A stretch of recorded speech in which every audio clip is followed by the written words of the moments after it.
right across the street from him, which is now CVS driveway. So, and I was born in 1925, so I guess that qualifies me for being in a depression. I didn't know there was depression going on.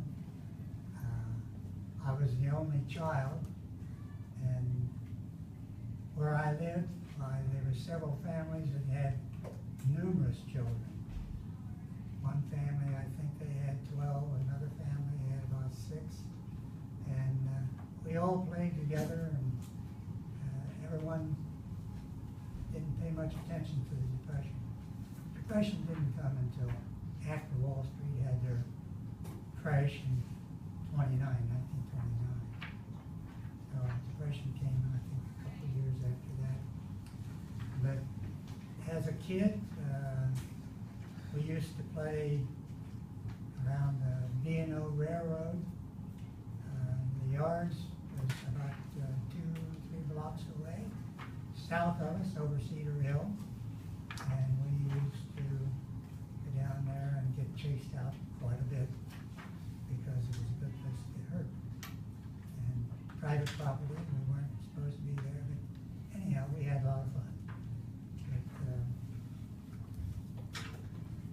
When I was about 3 or 4 years old, I didn't know anything about what was happening in the world. And I was lucky if I knew who I was. But the time that I first started to school, I was 6 years old. Got a new school building, like you all got a new building here. And man, boy, we thought we really were something. But the first day of school, when I went to school, I had shoes that had holes in them. And my parents didn't have enough money to buy me new shoes. So I had cardboard inserts cover the holes in the shoes so I wouldn't wear my socks out. And if it was raining, I had wet feet. So, but as the time went on, my family was able to provide. And I started getting nicer clothes. And when I needed a pair of shoes, why, somebody in the family, if my parents didn't have it, somebody in the family always helped out. Now my family, my grandparents, had a fairly large farm in Nashport area. So we didn't want for food. We were very fortunate. We didn't want for food. And my mother canned a lot, and we always had cooked breakfasts, and of course sandwiches at lunchtime. And our dinner hour was always good. Someone this morning asked, well, what did you have to eat? Well, we had lots of things to eat, but they wanted to know what was one of the meals that we had the most. Soup, beans, cornbread, and vegetables. And then on special occasions, we would have like steak, a cheap grade where you had to pound it with a hammer. These steak hammers that have claws on the front to break the fiber in the meat. And then my mother would fry it and make a sauce to go with it. And that would be our main meal. Supper with some vegetables. And Sunday was always special, so we got chicken. We always had chicken on Sunday.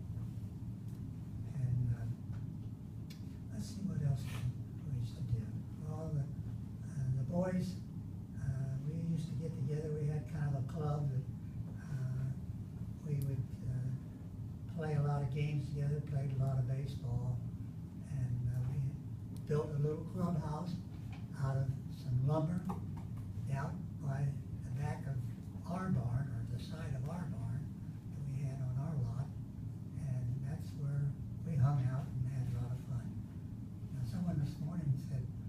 did the girls do? Because I didn't mention the girls. And I said, well, they kind of hung out with their mothers, with their dolls and things like that. Not that we didn't like them, and I didn't ignore them totally, because the boys and the gals did like each other. And after that, let's see, what did I do after I got so,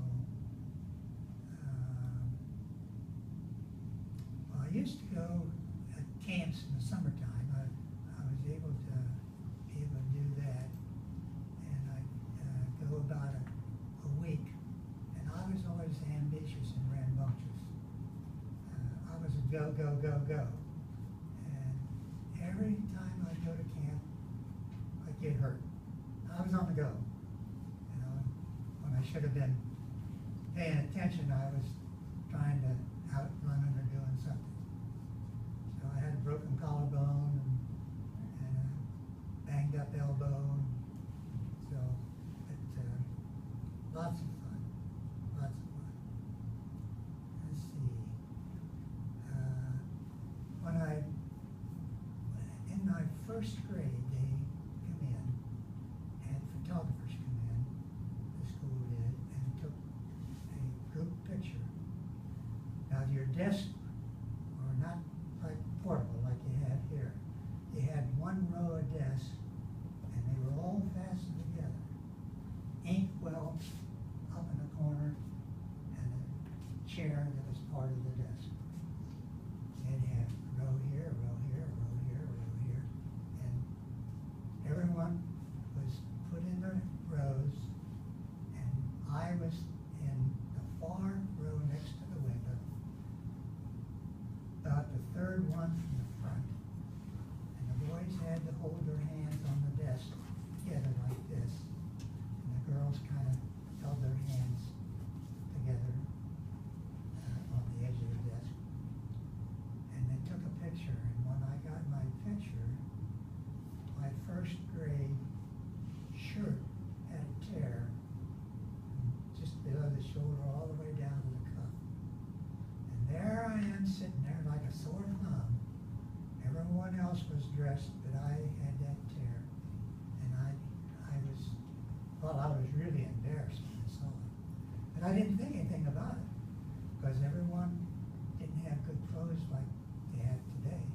Everyone just wore the plain, everyday clothes that they wore all the time.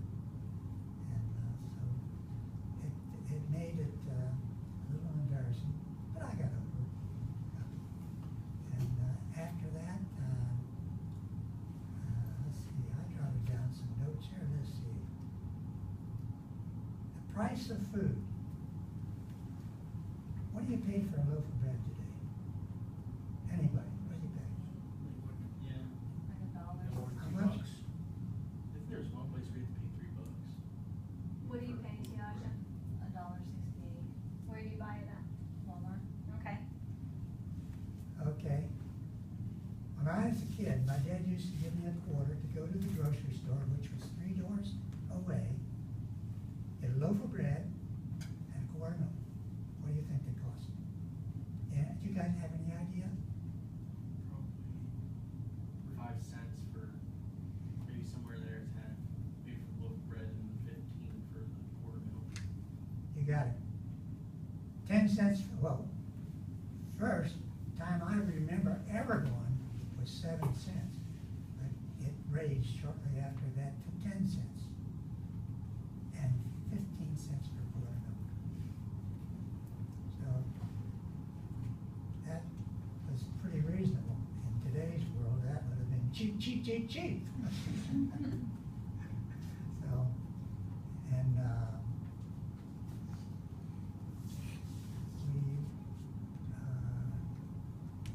being close to the railroad yards, when the trains would come in, especially the freight trains, because people didn't have money to ride in the passenger trains, the hobos. Have you ever heard of hobos? Hobos were homeless, mainly men,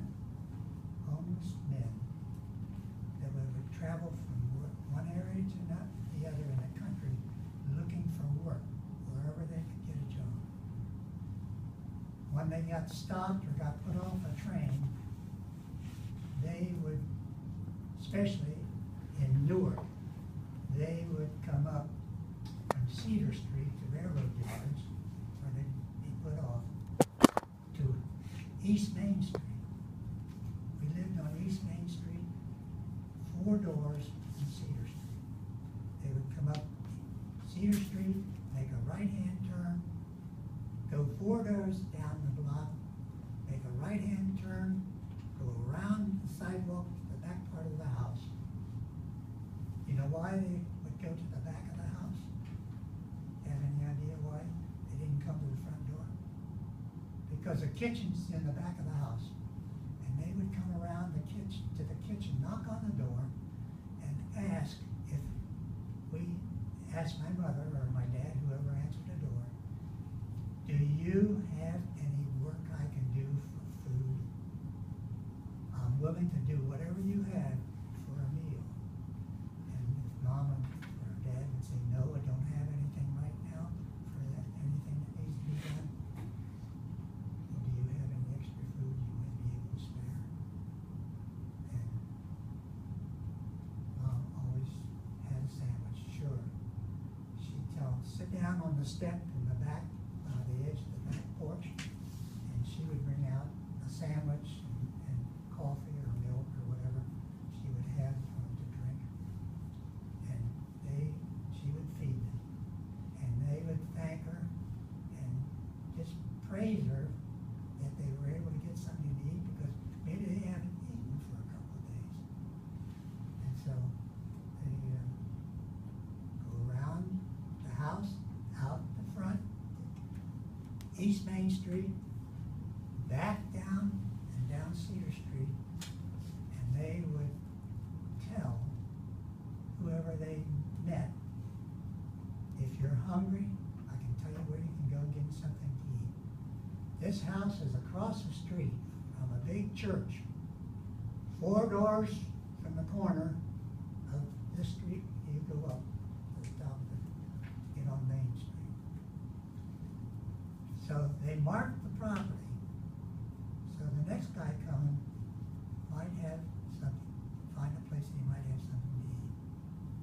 Now they were always nice, very graceful, and grateful, I'll get it out pretty soon, that they were able to get something to eat. Now those were some of the things that I went through as a kid that I remember. Then as I got older, I wanted a job. My dad walked the streets trying to find a job.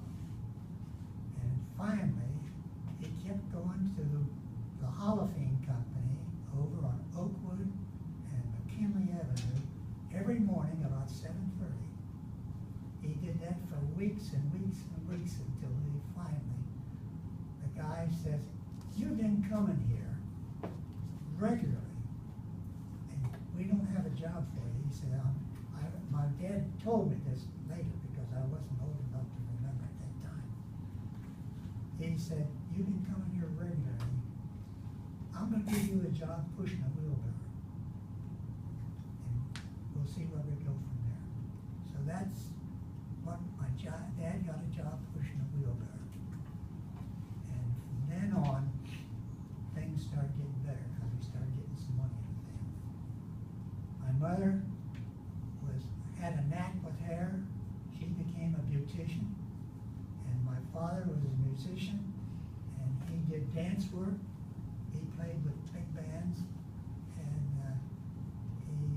he's played with the local bands, and the big bands from Buckeye Lake used to come to the nightclub that he played in, and they'd do the jazz sessions till 2 or 3 o'clock in the morning. My dad was always late getting home because they would jazz it up and they'd play until late hours. And he played Friday, Saturday, and Sunday, always, and did private party work. And so he made a second income that helped us catch up with where we were many years ago. So,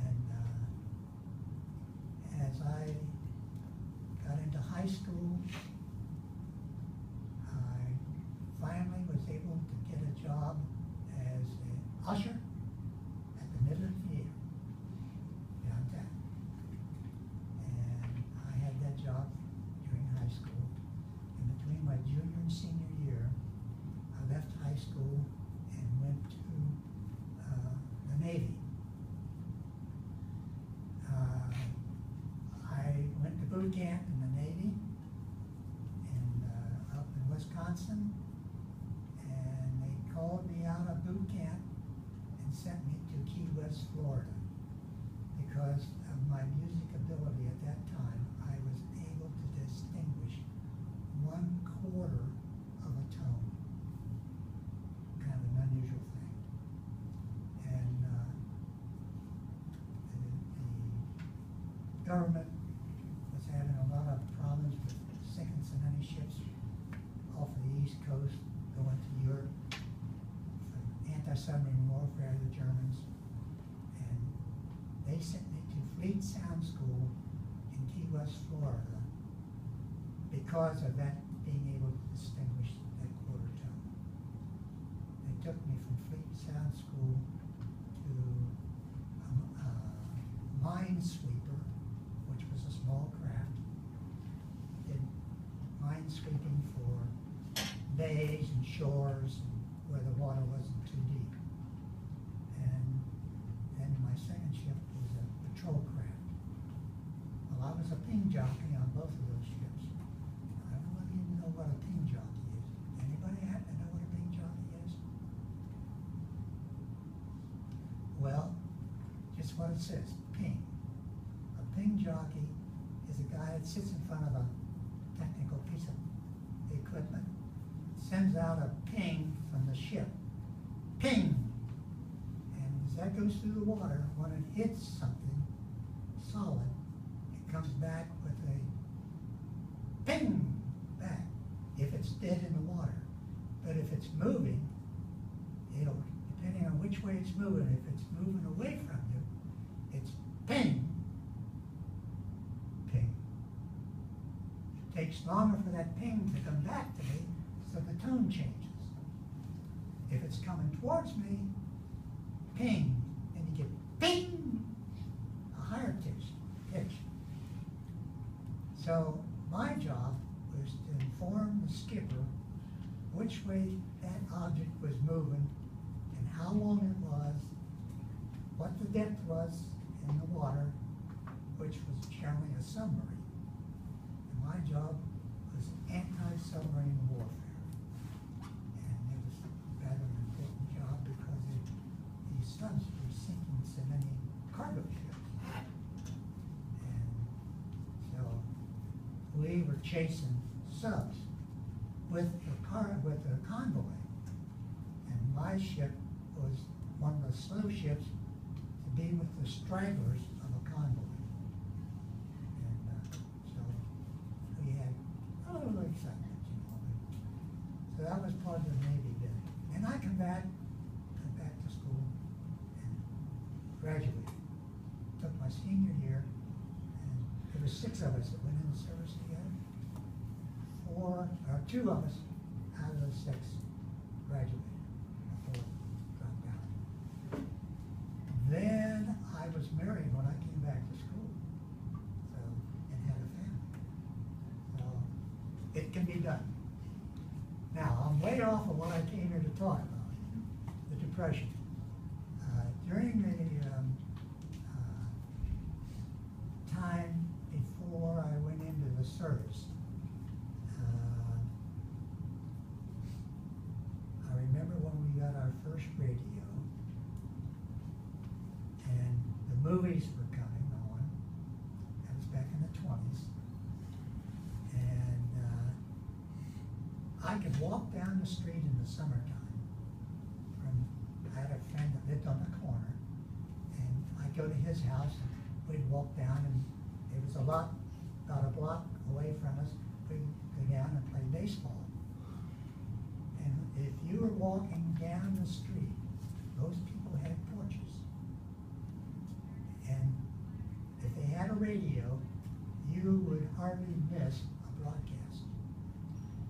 Jack Armstrong, Buck Rogers,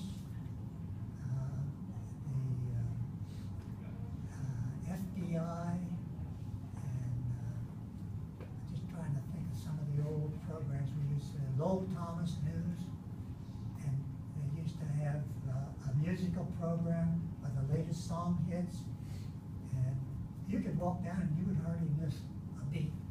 You'd hear that news broadcast or whatever, because everybody had their radios out on, listening to them. So those things. Then we started to get some other things, you know, able to get a few items, but we never had television until after my wife and I were married, had our home back here before we ever got television. So you guys have got a lot of electronics that really is impressive and can help you and helps you to become smart and informed. So you got something that can help you in life. Don't abuse it, use it for the good. And let's see. Some of the big news stories in the Depression. One was the kidnapping of the Lindbergh baby. Do any of you remember hearing about that? You guys studied that in history, in the common? Yeah. Okay. I talked about it. Well, that was a big news story. And I remember that very well. And of course they found him dead. And Bruno Hoffman was charged, but I don't know, was he ever convicted? I can't remember that. I don't know whether, so I don't know whether he was or not. Can you tell a little bit about it, Clayton? Pardon? Can you tell a little bit about it, in case they don't know who Lindbergh is? Lindbergh was a great statesman, I guess, and a pilot. His main thing was airplanes. And he made the first solo flight to Europe, am I correct? And there was a big splash in the news about him, all kinds of things about his life, how he made the trip, and I think he flew to France, if I'm not mistaken. And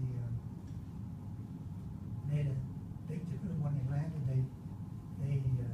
People just broke out on and went out on the field, and so he was very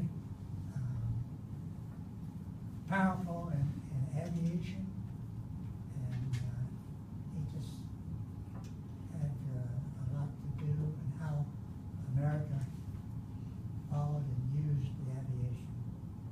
And the war was coming on.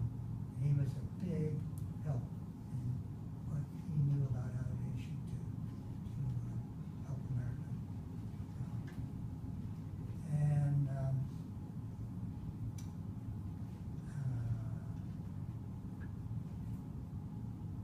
what was the, let me think here a second.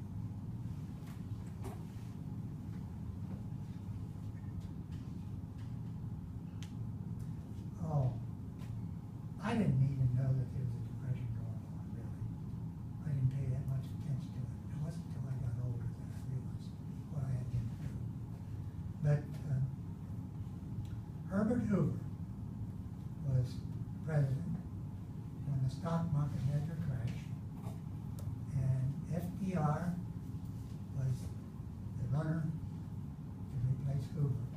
He was elected, and Franklin Delano Roosevelt.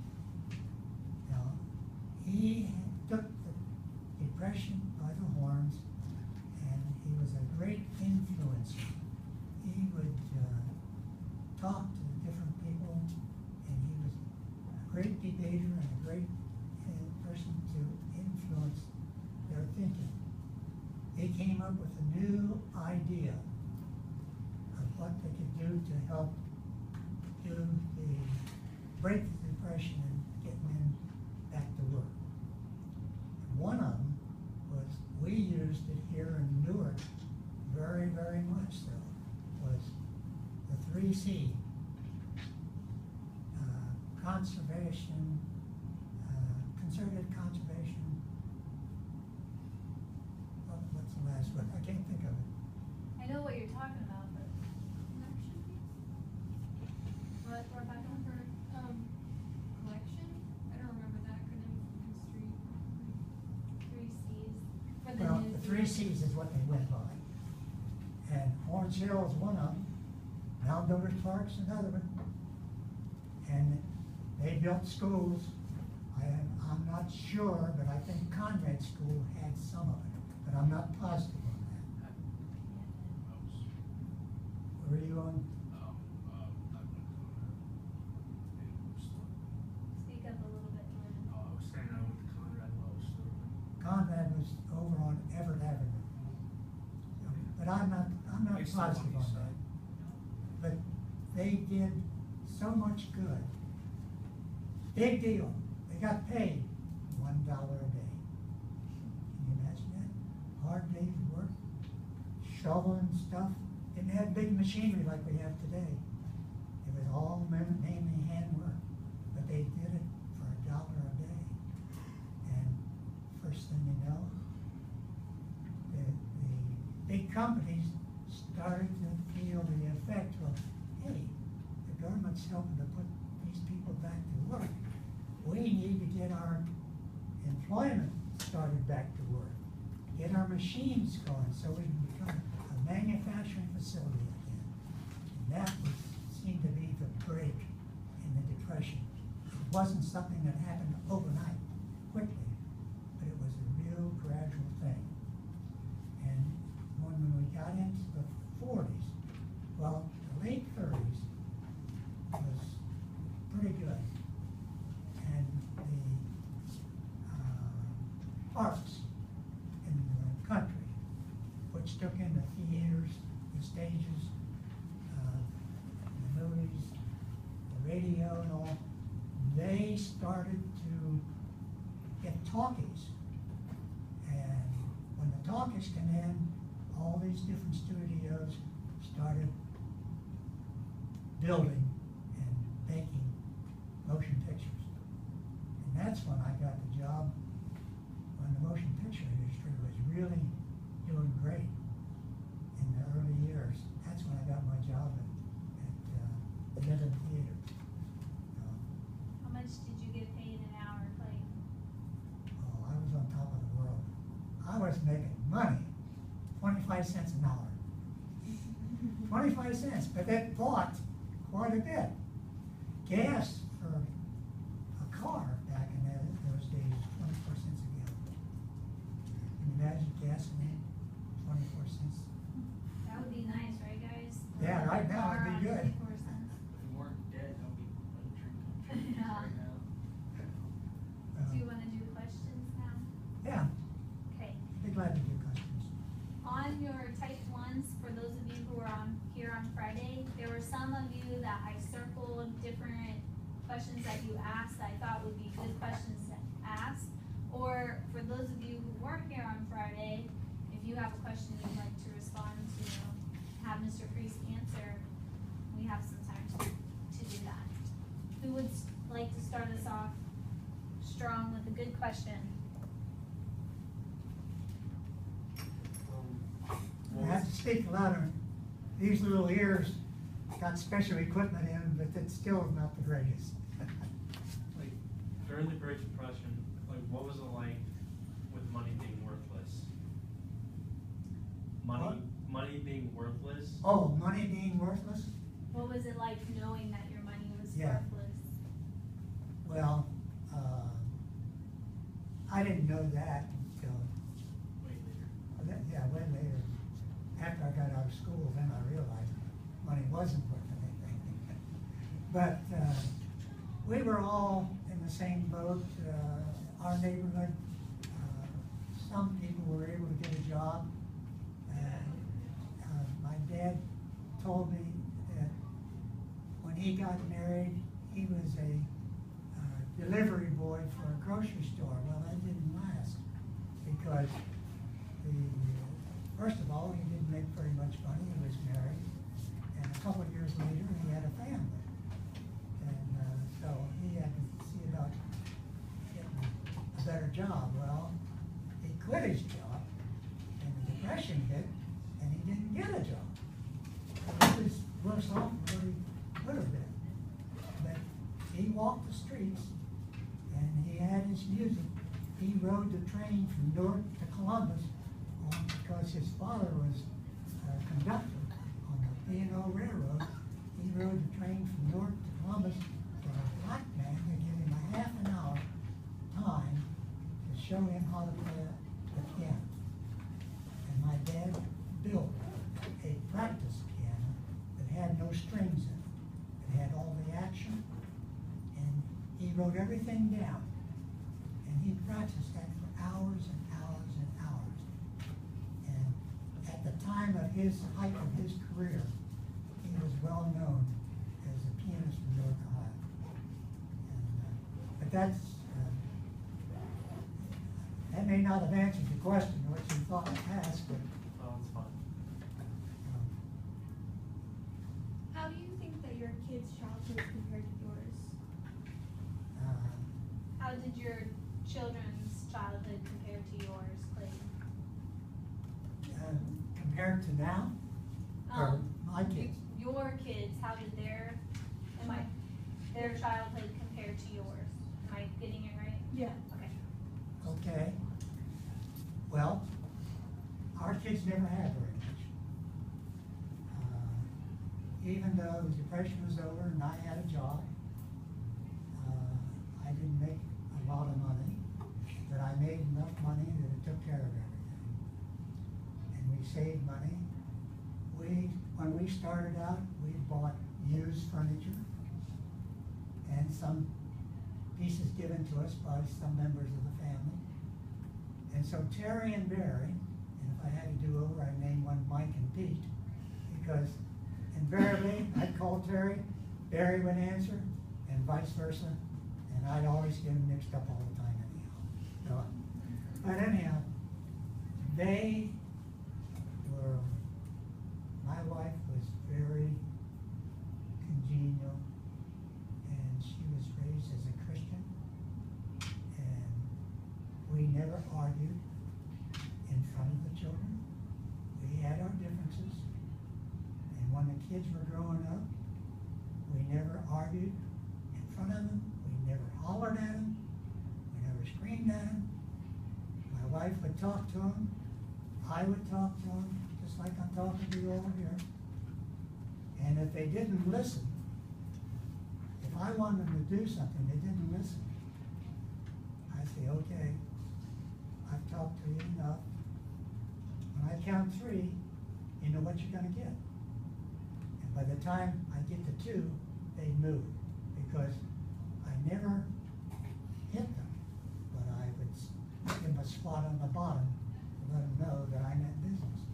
My wife never had to discipline our kids.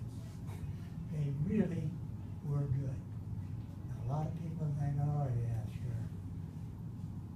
She could talk to them, but when she talked to them, they turned her head. She'd walk around, just touch them on the shoulder. And you look at me. You look right in my eye. Look at my eyes when I talk to you. Now you listen to what I say. That's all she had to do. And she had them eating out her hand. Really. And both of those boys, I want to tell you right now, they both have gone through college, and they have helped pay their own way. One was an aerospace engineer that traveled all over the world as a troubleshooter to get their engines from Pratt Whitney, that's who he worked for, so that they could fly their plane. He was called like a doctor. He had an office at home as well as an office at the company. Now, he didn't have this right away. He worked himself there 40 years. But he worked himself up from an aerospace engineer and kept going until he reached the top. Our other boy is a minister. He has 2 churches. And they both were here this past week, to do some cement work for me. because I can't do that kind of stuff anymore. I've always been handy with my hands, and I've been able to, I helped build the house that I live in, and, I just always worked with my hands. I was a hairdresser for 25 years, and then I sold real estate after that, and, then I become a, go for this and go for that, and help people that needed things, go to their house, bring them groceries, do whatever. So that's a synopsis of what I've done. The boys have been very, very good, and they raised their kids just like they were raised. This is a picture of Mr. Priest, and I think you were in first grade? I was about 5 years old. At 5 years old, 1930. I had a wild pair of pants, You look all at the kinds, pants. all kinds of figures on them. There's only 5.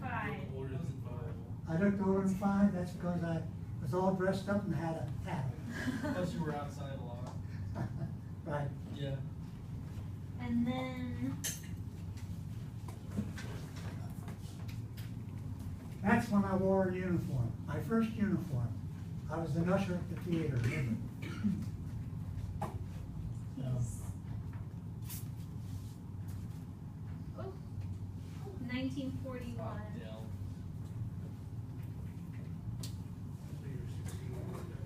Yep, Yeah, about 16 there. And then, now that was taken after my junior year. I left school, and that was down in Florida when I was going to Fleet Sound School. And a friend of mine, I should have brought the other picture also. I had a friend of mine from Chattanooga, Tennessee, that we were together most of the time through the Navy, and he just passed away a couple years ago. But we had our pictures taken together, and then we each had separate pictures. So that was the one I had taken.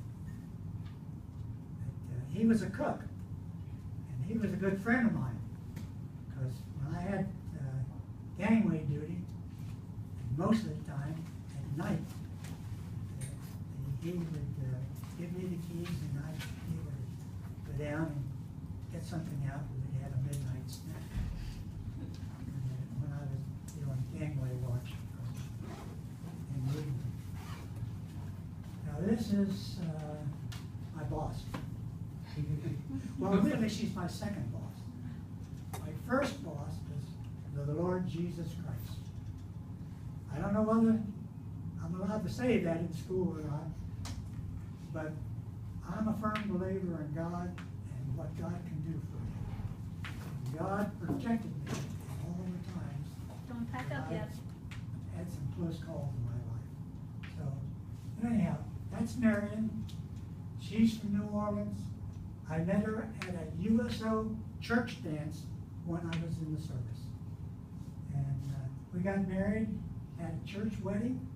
I called her on a Monday, and we had a church wedding on a Wednesday. And I flew from Miami, Florida to New Orleans, Louisiana.